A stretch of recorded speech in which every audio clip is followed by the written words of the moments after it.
And as you can guess, if I'm cycling, I would want to talk to you about cyclicals. Ha ha ha. Really. So, what do I want to say? I want to talk basically about the behavioral aspects of cyclical industries, and I'm focusing not on investors but on people who run cyclical businesses. I mean, there is an angle to do with markets, but primarily I'll be focusing on the people and their behavior in cyclical industries. So, I mean, if you think about it, if people were perfectly rational, there will be no cycles. There will be no booms and there will be no busts, and there will be no shortages and there will be no surpluses. But we know that doesn't happen. You know, we have boom cycles and we have bust cycles. And what that means is that people are not always rational. Now, what are the behavioral models that sort of combine to produce cycle? This has been a question that has been very fascinating for me, and very thinking about it for over the years has been very helpful to me in terms of both not only understanding businesses but also as an investor in terms of finding opportunities. So what I'm going to do is I'm going to use a framework. A framework is a framework called Tobin's Q. Tobin was an economist, just like Peltzman, whom I talked about earlier today. And there is a Peltzman effect. Similarly, there is a Tobin's Q. Now, what is Tobin's Q? Tobin's Q is a ratio, and it's a ratio that is particularly applicable to industries which use a lot of fixed assets and which have very low entry barriers. So capital intensive industries with low entry barriers, mostly manufacturing companies. I mean, they could also include companies like shipping companies, but they're all asset heavy businesses.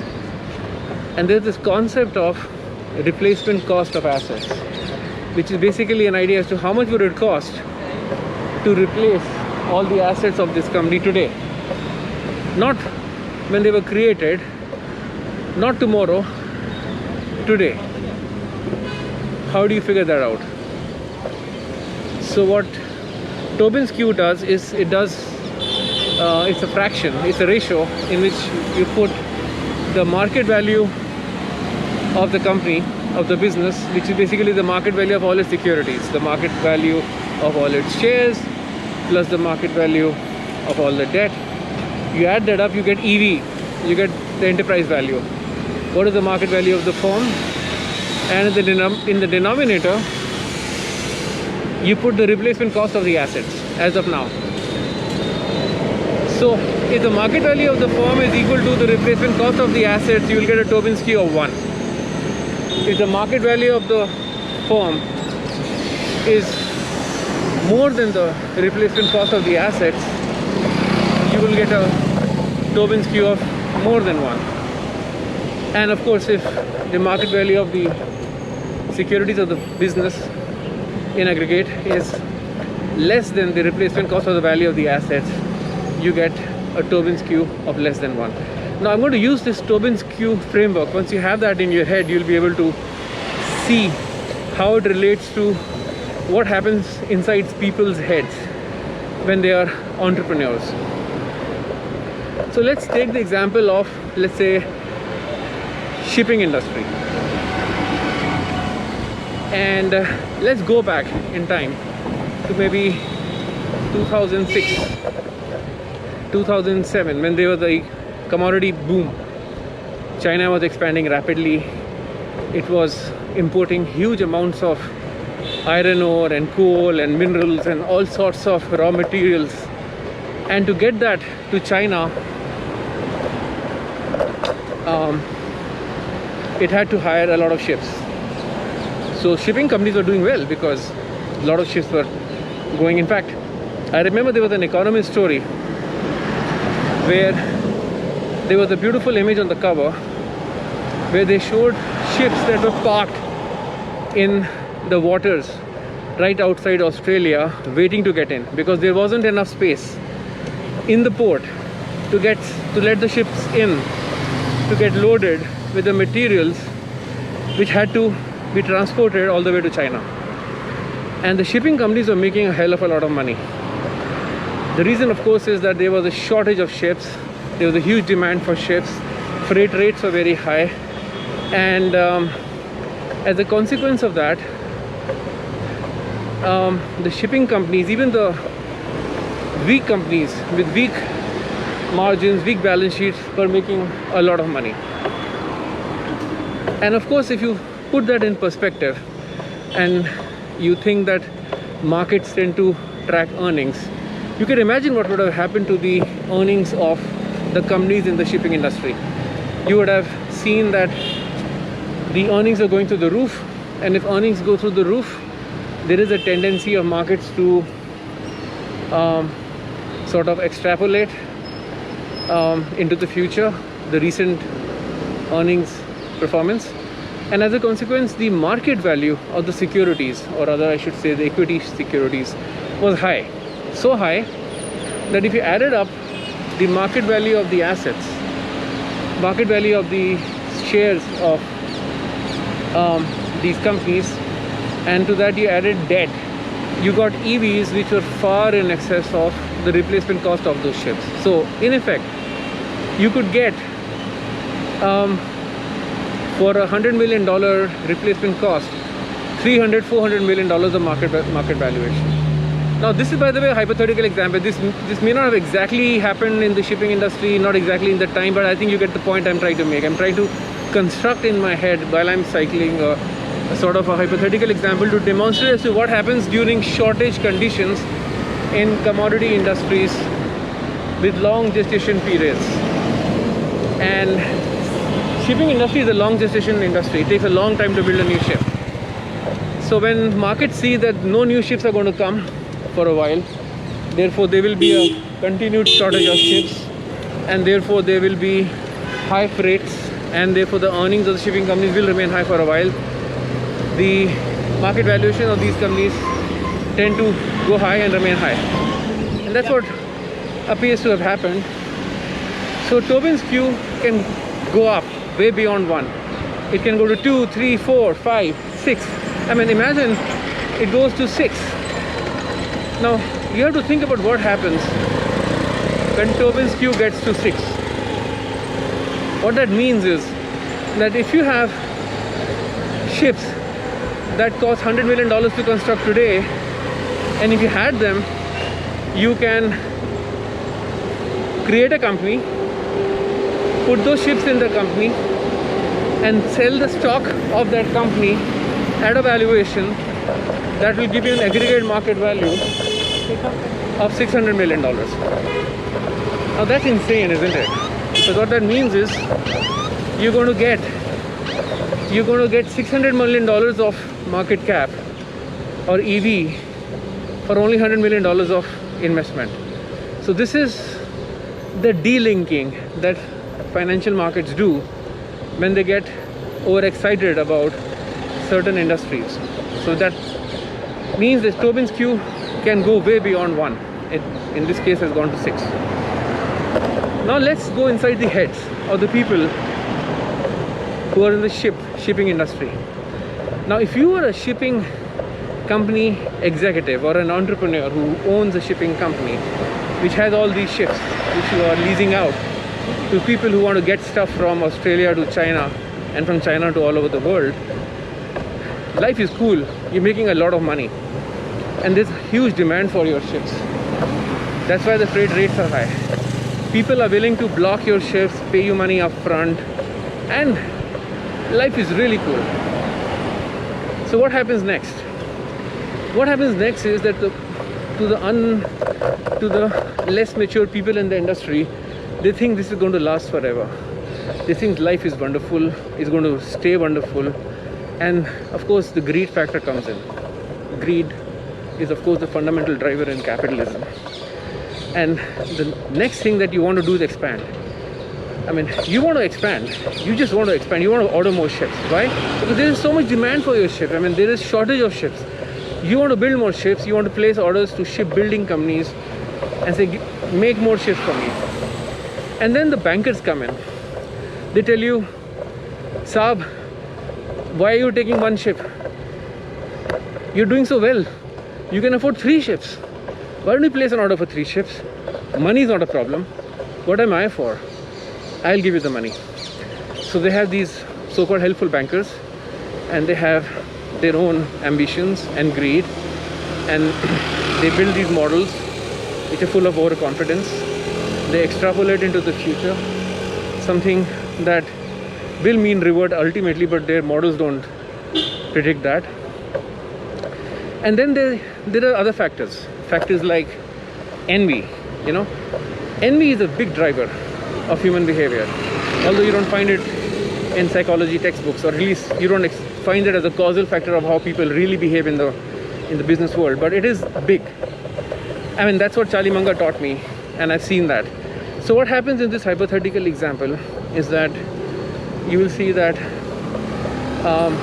you find that one of your competitors has placed an order for a lot of ships, and he's going to expand. Now if he's going to expand, he's going to get richer, and you don't like it. You're very envious. You want that to happen. You want to place an order. So you can't see the other guy get richer than you. So you want to place an order for even larger order for ships. And I'm on this Amrita Shergill Marg, which is one of the most beautiful streets around South Delhi. I'm in part of Lutyens, almost in the part of Lutyens. It's a great place to come cycling. Anyway, so what happens, that envy comes in, loss aversion comes in. You don't want to lose market share. People respond to losses much more severely than to equivalent gains, something that we'll talk about at great length over the next few weeks. But that is a big driver. You don't like losing market share, period. So there are huge incentives, financial incentives for you to expand. And then the prisoner's dilemma comes in. Recall prisoner's dilemma, shutdown of textile operations, Warren Buffett lecture, the parade metaphor, standing on your tiptoes and all that. Well, the same logic comes here. It's like you're only looking at the problem from a individual standpoint. You're not looking at it from a systemic standpoint. You're not looking at the industry. You're only looking at yourself. When you're making actions, you're behaving like a prisoner in the game of prisoner's dilemma. And we know how that game turned out. We found that actions that appeared rational at the individual level became irrational at the group level. So by that what I mean is, when people in the industry get overconfident, confident, and then overconfident, and then delusionally overconfident, they're going to place orders for a huge number of ships. So a lot of capex is going to come in the cycle. There's a capex boom, and it's going to be across the board. So you can see that there's a capex boom happening. It's across the board, and the number of ships is going to increase. But of course, it takes time to build a new ship. It takes like 4-5 years. So it will be a while, but times are good. You think you can justify it, all your Excel models, and allow you to continue with the delusion that you are experiencing right now. So this happens, and the seeds of disaster are being laid as we speak, because there will come a time when two things could happen simultaneously. There could be an economic slowdown, global, and around the time when that happens, a lot more ships could come on the market. And when that happens, and that happens over and over again in the shipping cycle, in the shipping industry, you will find that there will come a time when there are too many ships and too few takers. So what happens is that the weak players, they go out of business, or they really suffer. They've taken a lot of borrowed money, they can't pay the loans, they can't service the loans, they fall in distress, the securities valuation in the market start dropping. Markets realize that they were being over optimistic about the prospects of the shipping cycle, there's too many ships in the market, or the prospect of too many ships coming in the market, and an economic slowdown, blah blah blah. All those things combined together result in contraction of margins, reduction of industry profit pool, and the prospect of price collapse in the freight markets. So all the guidances that companies give go down, all the analyst community, they turn negative, the buy recommendations become hold, and hold becomes sell. And therefore, the aggregate market value of the securities start dropping. Remember, at the peak of the bubble, the Tobin skew was 6. For $100 replacement cost, you had a market value of 600 million. Now it goes in reverse. 600 million becomes 500 million, 400, 300, 200, 100, and that's where it is at 1. But you know, Tobin skew is not a law of physics. There is no law which says that it has to stop at 1. It may, on average, be at 1. That's what Tobin found out. But there is no way to assume, it will be stupid to assume that it will stay at 1. It will go below 1. It goes to 0.8, which means ships which have a replacement cost of $100 million are now can be bought via the security market for $80 million. And then it goes to 60, and then it goes to 50, 40, 30, 20. I've seen situations where the aggregate market value of the assets of the companies, underlying assets, if you estimate them via security prices, is 1/4 or 1/5 the replacement cost of those assets. Now, let's think what happens to the heads, inside the heads of these entrepreneurs, these shipping magnates, when this happens, because it's all hell now. It's terrible period. The industry deep into losses. There are too many ships. Freight markets have collapsed. People have placed orders. They don't have the money to buy those ships anymore. And there are people who have lent money to these companies. So lenders are saddled with NPAs. And you have this total collapse of confidence in the industry. And Tobin skew has gone to 0.2. So it's gone from 6 to 0.2. The pendulum has swung to the other extreme. Now think about the incentives. When the pendulum was in the other direction, when there was euphoria instead of hysteria that we see right now, when there was euphoric conditions, we found that the market value of the shares of these companies, or the EV of these companies, was 6 times the replacement cost of the assets. And the incentives at that time was to make more ships, keep making more ships, because after all, who would not want to buy or create new ships worth $100 million and immediately float them on the stock market for $600 million? It's a phenomenal arbitrage between the shipping market and the securities markets. So, and therein lies the seed of disaster, because when there are no entry barriers, new capital will come in the industry. I mean, it's a given. New people will enter. People who are in pharmaceuticals will want to go into shipping. People who are making shoes will want to go into shipping, because there is so much money in the game. So you see that kind of behavior coming simply because of greed and envy and deplorable super reaction and loss savers, and I mean all those things that we will talk about at length. They sort of combine to create the seeds of future disaster. Well, that's happened. Now we are at a situation where Tobin skew has collapsed to 0.2. Now think about the incentives. Is there any incentive to create new capacity? No. Who in his right mind would spend $100 million in a new company to order a ship or two and then float and sell the securities in the market for $20 million? Nobody's gonna do that. So all the incentives to create capacity, new capacity, disappear, because security markets are telling you, do not expand. But the security markets are also telling you something else. They're telling the strong players, go consolidate the industry. Go and buy out the weak guys. In fact, they don't even have to do that. They have to wait for the phone to ring, because the phone will ring. And the phone ring, the call will come from the bankers. People who had foolishly lent money to the weak players who had recklessly expanded and now are unable to pay, and these bankers are sitting on NPAs, will come and take possession of those ships or the companies, and they will tell the strong guys, please buy us out. We'll get out at a haircut. Please buy us out. So the smart guys in the game, in the cyclical guys, they have strong balance sheets. They do not participate in the folly of others. They will consolidate the industry. So think about what happens when the consolidation wave begins. Two things happen. One, the number of players in the industry will shrink. And obviously that's wonderful, right? From an industry profitability standpoint over a period of time. That will take years, of course. But think about where this is headed.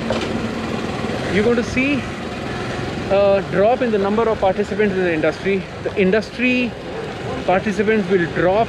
Market share per survivor will go up. Now that means that some pricing power will come to the survivors.